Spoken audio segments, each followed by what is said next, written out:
সম্মানিত দর্শক, মাঝপথে যদি আর কোনো বিপত্তি না ঘটে, তাহলে আমেরিকা, ইসরায়েল এবং ইরানের মধ্যে যে যুদ্ধটি চলমান রয়েছে, সম্ভবত তার একটি সমাধান হতে যাচ্ছে। মার্কিন প্রেসিডেন্ট মিস্টার ডোনাল্ড ট্রাম্প ইঙ্গিত দিয়েছেন যে সম্ভবত তারা যুদ্ধ বন্ধের ব্যাপারে খুব কাছাকাছি পৌঁছতে সক্ষম হয়েছেন। মার্কিন যুক্তরাষ্ট্রের পক্ষ থেকে যে সমস্ত শর্ত দেওয়া হয়েছিল, ইরান সেই সমস্ত শর্তগুলোর অনেক কিছুই মেনে নিতে সম্মত হয়েছে। এমনকি ইরানের হাতে পারমাণবিক বোমা তৈরির জন্য উপযুক্ত যে সমৃদ্ধ ইউরেনিয়াম রয়েছে, ইরান নাকি সেগুলো যুক্তরাষ্ট্রের কাছে হস্তান্তর করতেও সম্মত হয়েছে। অপরদিকে ইসরায়েলের সাথে হিজবুল্লাহর যে যুদ্ধটি চলছিল, ধরে নেওয়া যায় সাময়িক হলেও সেটিও এখন বন্ধের পথে। আগামী 10 দিনের জন্য উভয় দেশ যুদ্ধ বন্ধের ব্যাপারে সম্মত হয়েছে। তবে যুদ্ধ আসলে যাদের মধ্যে চলছিল, যুদ্ধ বন্ধ আসলে সেই দুই পক্ষের মধ্যে হয়নি।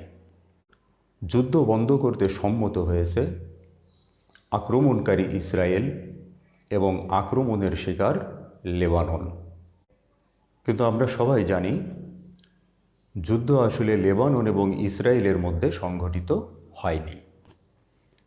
যুদ্ধটি চলছিল ইসরায়েল এবং হিজবুল্লাহর মধ্যে। স্বাভাবিকভাবেই যাদের সাথে যুদ্ধ চলছিল তাদেরকে বাদ রেখে কিভাবে ইসরায়েল এবং লেবানন যুদ্ধবন্ধের ব্যাপারে সম্মত হলো, এবং সম্মত হলেও আদেও এই যুদ্ধ বন্ধ হবে কিনা সে ব্যাপারে বড় ধরনের একটি প্রশ্ন থেকে যায়।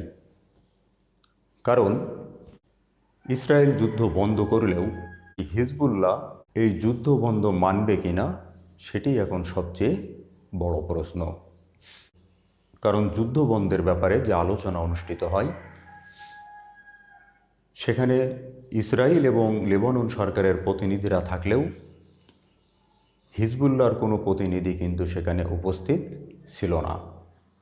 স্বাভাবিকভাবেই প্রশ্ন করা যায়, লেবানন এবং ইসরায়েল সরকার যুদ্ধবিরতির ব্যাপারে যে সম্মতি দিয়েছে বা সম্মত হয়েছে, সেটি হিজবুল্লাহ মানবে কি না। হিজবুল্লাহ যদি এই যুদ্ধবিরতি না মানে, তাহলে বলেই দেয়া যায় যে ইসরায়েল এবং হিজবুল্লাহর মধ্যে যে যুদ্ধ চলছিল সেটি থামবে না। অপরদিকে ইসরায়েলের পক্ষ থেকেও সে ধরনের ইঙ্গিতই দেয়া হয়েছে। লেবানন এবং ইসরায়েল যুদ্ধবিরতিতে সম্মত হওয়ার পর জাতিসংঘে ইসরায়েলের যে প্রতিনিধি আছেন, যে দূত আছেন, তিনি কিন্তু সাথে সাথেই বলেছেন যে লেবানন এবং ইসরায়েলের মধ্যে যুদ্ধবিরতি চুক্তি হলেও ইসরায়েল যদি মনে করে হিজবুল্লাহ এখনও তাদের জন্য ক্ষতিকর হুমকি স্বরূপ, তাহলে তারা আবার তাদের উপর আক্রমণ চালাবে। এজন্য বলাই যায় যে সাময়িক যুদ্ধবিরতি হলেও ইসরায়েল এবং হিজবুল্লাহর মধ্যে স্থায়ী যুদ্ধবিরতি হবে কিনা সেটি একেবারেই অনিশ্চিত।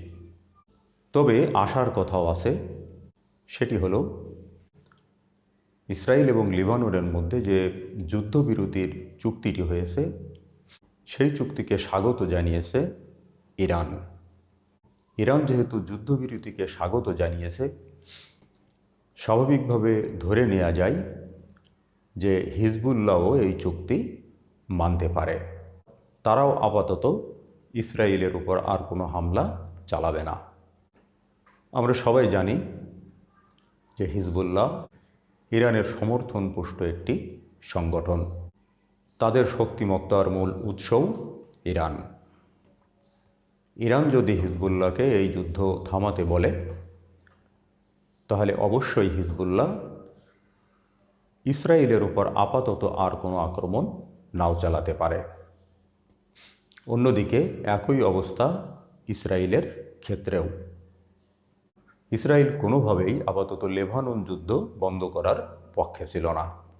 তাদের দেশের সরকার তো বটেই, এমনকি জনগণের একটি অংশও চাচ্ছিল এই যুদ্ধ চলুক।